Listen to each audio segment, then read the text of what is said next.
A couple of tips before you start mixing up your lime mortar for grouting sandstone. You need to wet the joints, so spray them with a spray bottle because you don't want the sandstone sucking all the water out of the mortar. Tip number 2, wear protective clothing. Lime can be toxic, so you need hand, eyes, mouth coverage. When it plumes out of the mixer, you want to be on the other side of it. You don't want to be inhaling any of that powdery stuff that comes out of your mixing box. So in terms of your mix, you want to make sure that you're doing 2.5 buckets of sand to 1 bucket of lime. Okay, so what we're doing is we're mixing the sand and the lime together, just like a cake. You mix all the dry ingredients together first, so they're all beautifully mixed, and it's only then that you add water, and you've got to be really careful not to add too much water. We're after a buttercream consistency, guys.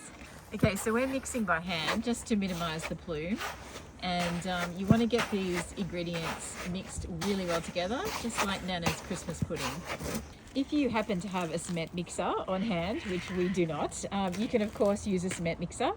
And you can also, attach your drill to a mixer, which we'll do later when we add the water.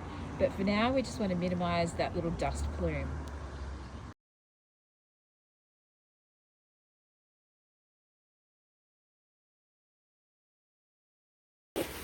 Okay, so again, you just want to add enough water so that it becomes like a workable consistency that you can pipe into some grout lines.